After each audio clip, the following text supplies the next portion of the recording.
कली में तुम सम देव ना दूजा, सुर नर मुनि सब करते पूजा। हे गोवर्धन नाथ, कलयुग में तुम्हारे समान कोई देव नहीं होगा। संसार के लोग आपकी पूजन कर कर सुख पाएंगे। जो आपकी परिक्रमा लगाएगा, दूध चढ़ाएगा, मनवांछित फल पाएगा।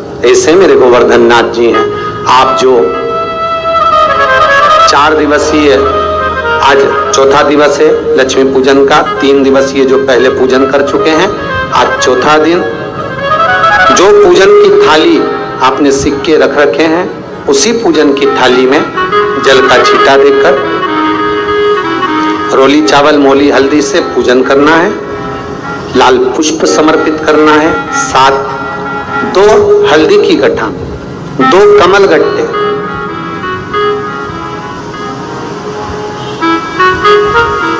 2 तरह का मीठा हो तो वो महाराज आप समर्पित करें।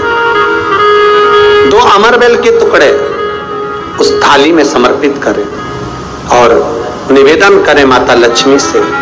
5 घी के दिए जलाएं, दीप प्रकट करें और माता लक्ष्मी की पूजन अर्चना कर कर भोग लगाकर मां से निवेदन करें, मां हम 5 दिवसीय आपकी आराधना कर रहे हैं जो दीप महोत्सव के रूप में। कृपा करो मां, हमारे घर में धन वैभव लक्ष्मी का भंडार भरो मां। माता से निवेदन करें और निवेदन करके मां से तब 5 दीप उठाकर आरती करिए माता लक्ष्मी की और लक्ष्मी माता की आरती कर उन दीपों को, एक जहां गोवर्धन नाथ जी का पूजन आपने करा है, एक दीप वहां लगा दीजिए जो सुबह आपने गिरिराज जी का पूजन करा। दूसरा दीप पानी के परिंदे के पास लगा दीजिए जो हंडा आपने पानी का भरा हुआ है। तीसरा दीप घर के हॉल में जो मुख्य द्वार हो उसके पास में, जो मुख्य द्वार हो उसके नजदीक में लगा दीजिए महाराज। चौथा दीप तुलसी के क्यारे के पास लगाइए।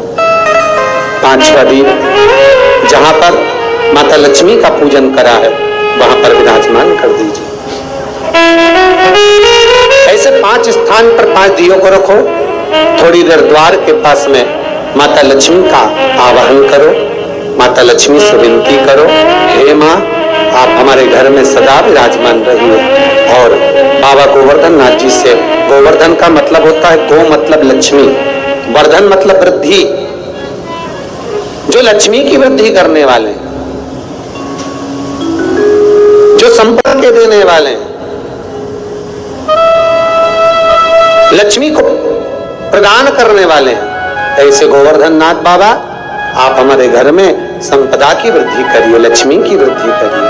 बाबा से निवेदन करें। महाराज हे गिरिराज बाबा, तेरी कृपा, तेरी दया, माता लक्ष्मी की हम पूजन कर रहे हैं। ये भाव रखकर गोवर्धन नाथ जी का पूजन कर, स्मरण कर, माता लक्ष्मी का पूजन स्मरण कर। चौथे दिन की जब पूजन पूर्ण हो महाराज, तब अपन अगले दिन 5वें दिवस की पूजन का फिर क्रम लेवेंगे। और कल जब अपन 5वें दिवस की पूजन करेंगे तो उस थाली के सिक्कों को कहाँ रखना है, कैसे उठाना है, कैसे विराजमान करना है, उसका वर्णन कल की कथा में श्रवण करेंगे। कल की कथा में अपन श्रवण करेंगे। दीपावली की जो 5 दिवसीय पूजन आप कर रहे हैं, उसमें जो पूजन आपने थाली में रखकर करी है, जिसमें 2 सिक्के चांदी का और आपने सादा सिक्का रखकर उसको बांधकर जो पूजन करी है, उसी थाली में वापिस आज 1 कमल गट्टा, 1 हल्दी की गठान, 1 अमरबिल का टुकड़ा और घी के 5 दिए लगाइए। माता लक्ष्मी को पूजन कर कर कंकु, हरौली, हल्दी, मौली, चंदन, चावल, मेहंदी, अबीर, गुलाल, लाल पुष्प आदि से पूजन कर कर माता की आरती करी है भोग लगाकर। और अच्छा मुहूर्त देखकर, लाभ और शुभ घड़ी को देखकर, झोली पे सार कर अपनी माता लक्ष्मी को प्रणाम कर कर माता से निवेदन करो, हे मां अब आप हमारे घर के अंदर, हमारे भवन में सदा विराजमान रहो और माता को अपनी झोली में वो 2 सिक्के जो रखे हैं उसको झोली में डाल लीजिए।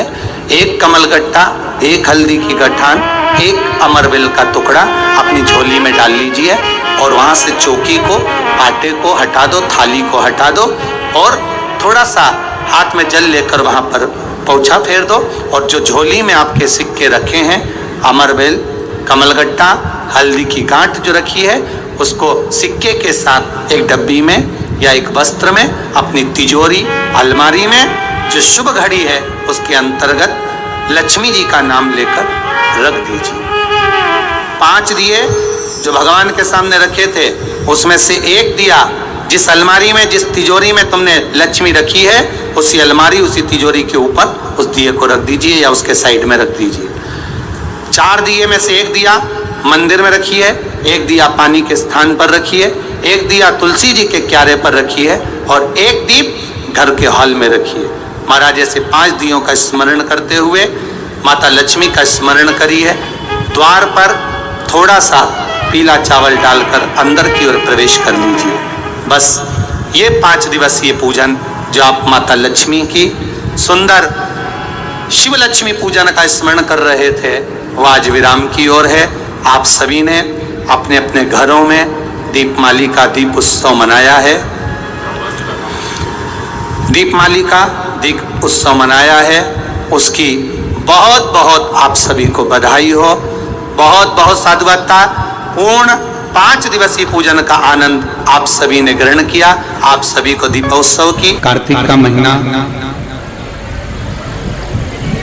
जिसको दामोदर मास भी कहा जाता है,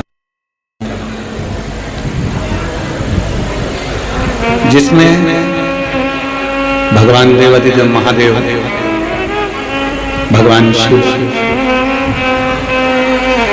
जो संपूर्ण जगत का कल्याण करने वाले हैं, संपूर्ण जगत का भंडार भरने वाले हैं,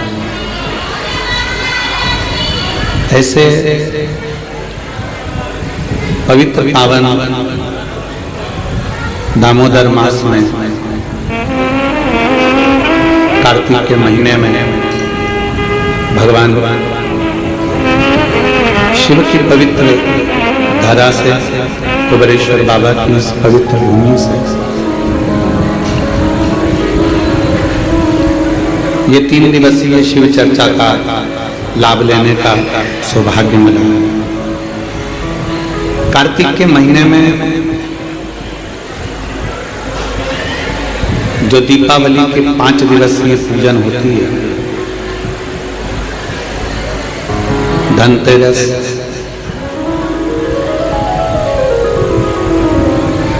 नरक चौदस, रूप चौदस, फिर रूप चौदस के बाद में दीपावली, दीपावली के बाद में गोवर्धन पूजन, फिर दूज। इससे 5 दिन तक दीपावली महापर्व को मनाया जाता है। ये तो हो गई मनुष्य की, मानव की दीपावली। इसी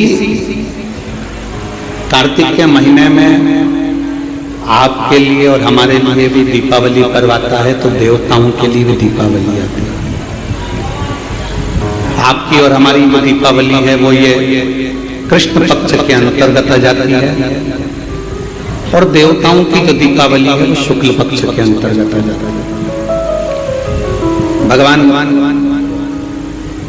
स्वयं वेदव्यास जी महाराज ने स्कंद पुराण में, विष्णु पुराण में, कुर्म पुराण में, ब्रह्म वैवर्त पुराण में और भी अनेक पुराणों में कार्तिक के महत्व का वर्णन। किस कार्तिक की महत्वता क्या है? दामोदर मास की महत्वता क्या है? ऐसा क्या है इस कार्तिक के महीने में, इस दामोदर मास में, जिसके अंतर्गत भगवान शंकर की आराधना करी जाए, कुबेरेश्वर बाबा की आराधना करी जाए, लक्ष्मी की आराधना करी जाए, श्री हरि नारायण की आराधना करी जाए। भगवान नारायण और लक्ष्मी की आराधना कर हम सब कुछ प्राप्त कर सकते। क्या नहीं है? जरा विचार करिएगा, कार्तिक महत्तम के अंतर्गत कथा आती है। सत्यभामा जी ने भगवान श्री कृष्ण से पूछ लिया कि मेरा पूर्व जन्म कैसा था और मेरा कौन सा पुण्य ऐसा रहा है, मेरे कौन से पुण्य के कारण यह कल्प वृक्ष मुझे प्राप्त हुआ। ये वृक्ष तो किसी को मिल ही नहीं सकता। जो वृक्ष देवताओं के पास में है, जो वृक्ष देवताओं के पास विराजमान है, देवलोक में विराजमान है, वो कल्प वृक्ष मेरे सत्यभामा जो मृत्यु लोक पर द्वापर में मेरा जन्म हुआ है, मेरे को ये कल्प वृक्ष कैसे मिला, मुझे ये कैसे प्राप्त हो। स्कंद पुराण का कार्तिक महत्तम वर्णन करता है। स्कंद पुराण का कि कार्तिक महत्तम की कथा में सत्यभामा जी भगवान कृष्ण से कहती हैं कि मेरा पुण्य कौन सा है। जैसे आज आपको अपने अंदर एक विचार लाना चाहिए कि आपका कौन सा पुण्य है कि जो कुबेरेश्वर बाबा की धरा पर बैठकर 3 दिन शिव चर्चा है।